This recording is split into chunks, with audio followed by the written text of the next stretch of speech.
Hello and welcome to You Talking to Me. EU countries are struggling to get an agreement on free trade with Canada. If we can't do it with Canada, with whom will we be able to do it? That's what EU Commissioner Cecilia Malmström said about a month ago. And yet today the deal is not done. Why is it so difficult to get an agreement on something that has been decided before? That's what we are going to discuss today with journalists of Euranet Plus Network. I'm happy to welcome Beata Plomecka from Polskie Radio, Nikola Miladinov from Bulgarian National Radio. Hello. And Olivier Hanrion from RTBF. Bonjour. Bonjour. Olivier, obviously today we're going to start with you, since Belgium is the one, or at least parts of Belgium, to block this deal. And maybe to start, I propose to listen to the Walloon Prime Minister, Paul Magnette. Here's what he said. Nous menons un combat difficile. Nous faisons l'objet, la Wallonie, de très très nombreuses pressions. Parfois même certaines heures de menaces à peine voilées. Et pourtant, nous continuons à tenir notre cap. Nous continuons à dire à la Commission européenne que nous ne pourrons pas accepter ce texte s'ils ne font pas des efforts et des pas dans notre direction. Ce pourquoi je continue à me battre aujourd'hui et pourquoi je continuerai à me battre dans les heures et dans les jours qui viennent. Olivier, small Wallonia against the rest of Europe. What's the problem here? But basically, the problem is that they are scared that this CETA agreement would undermine their health and environmental standards. They are also scared that this would put into difficulties the Walloon agricultural sector. Basically, what Paul Magnette is asking for is to have the same system, a kind of safeguard clause on agricultural matters. It does exist in the agreement, but for the Canadian side, they would like the same system to exist for the European side in case there is the European market gets overwhelmed by Canadian product. That's one aspect of the no Walloon, of the Walloon no. Another aspect is the fact that they contest the multilateral investment tribunal, you know, this kind of private court which are supposed to settle issue between states and investors in Europe. That could put into question decision taken by regional governments or national governments, and which is, according to Paul Magnette and the Walloon deputies, a very undemocratic tool. And to be honest, I've read so not only in the Walloon press, but also in the Financial Times recently.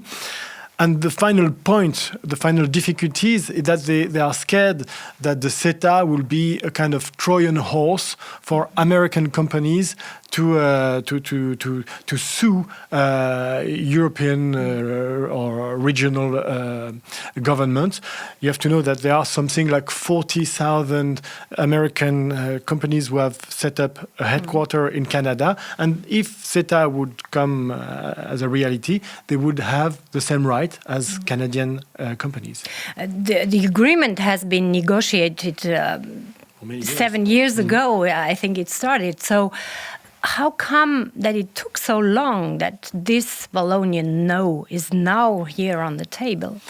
That's a big mystery for everybody. That's true that the negotiation started a long time ago, many years ago, and that the federal states in Belgium have informed regularly the different level of power in Belgium about what are the negotiation, where are the negotiation, and they got mandates from this regional governments to pursue the negotiation. So that's indeed a bit contradictory with what is happening now. Nevertheless, you have to remember that Paul Magnette said already in April this year that so far the agreement as such could not be approved by the Walloon government, and that the Walloon government would not give the green light to the Belgian government to support this agreement. So it's a difficult situation for the Belgian Prime Minister, who is in favor of the deal.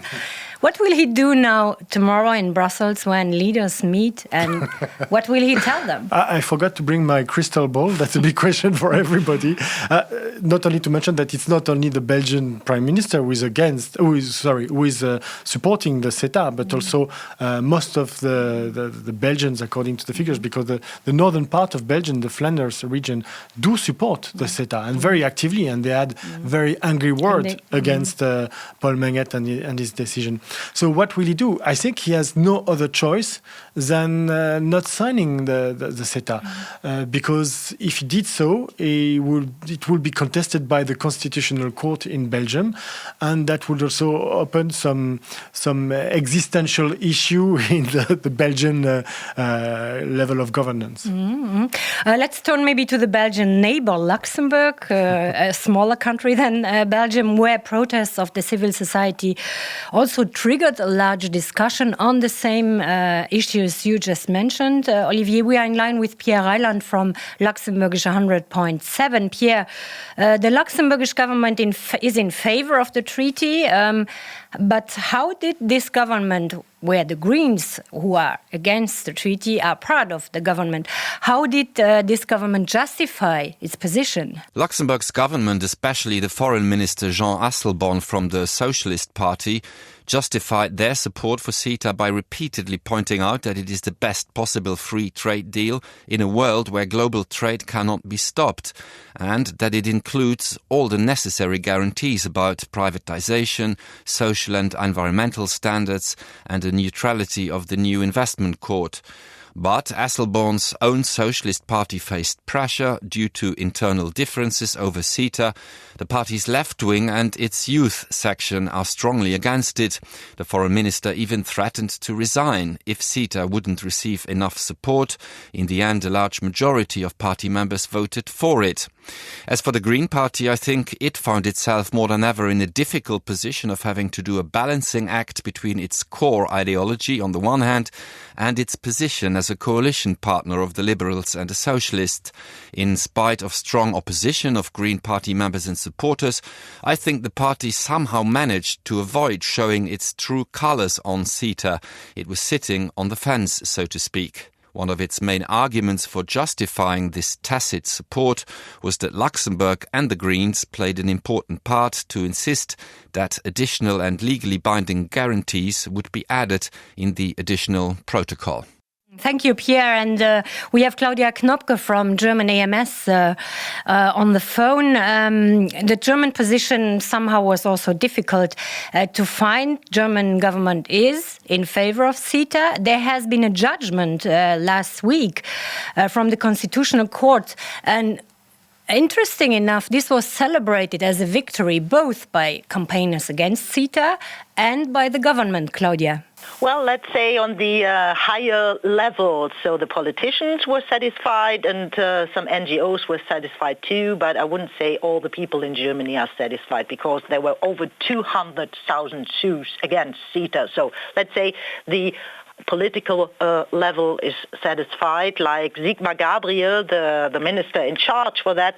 He said after this judgment, we are so happy about that, although the Constitutional Court asked for 3 conditions, but we are convinced that we can fulfill them, and I guess we had really good arguments for the free trade agreement, so he was very pleased.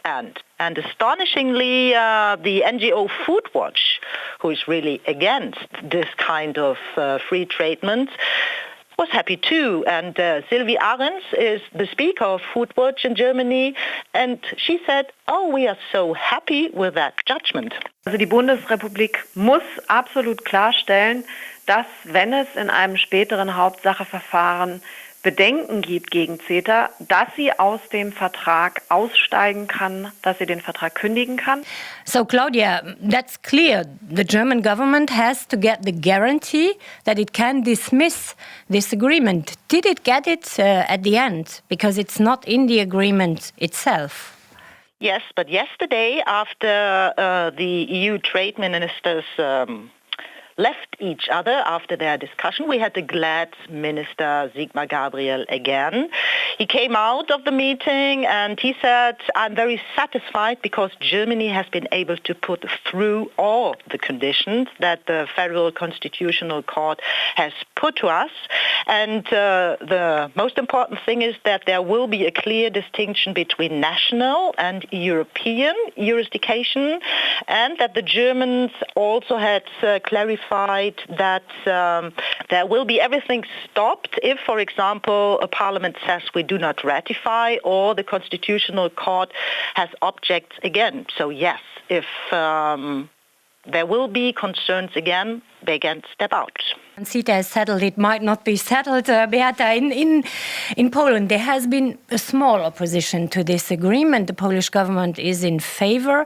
The agriculture was one big issue, and agriculture is important in Poland. Are Polish farmers less concerned about this agreement? There were some demonstrations in Poland, but it was just a normal thing. Like in every country, you will find people that are dissatisfied with the CETA agreement.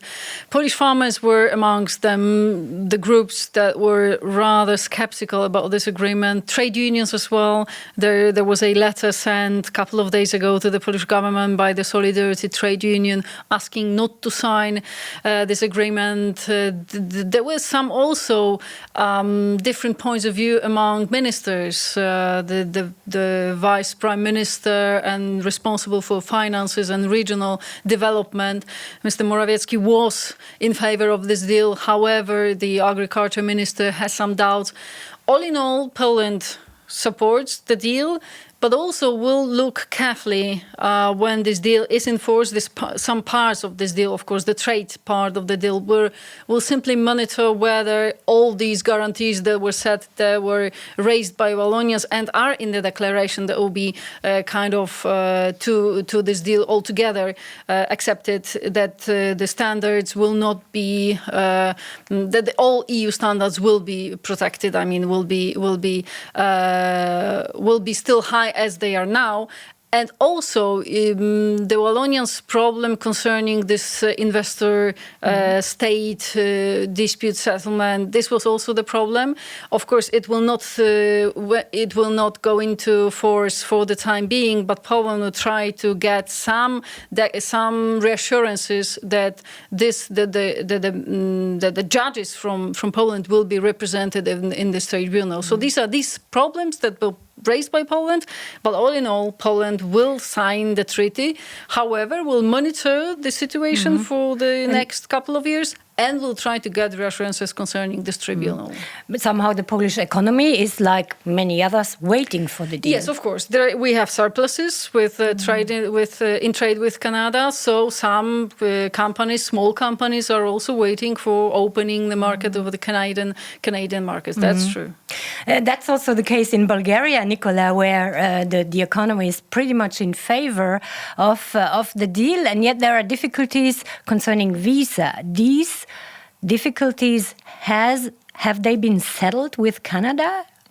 No, indeed. Actually, in difference from the Wallonian and Belgian case, Bulgaria's obstructions are low profiled, and this is on purpose because so far Bulgaria actually found a way to solve another different separate problem from the trade issue with Canada, because on the substance of this treaty, Bulgaria have never been against anything inside it, and if there was some obstructions, they have been solved during the negotiation parts.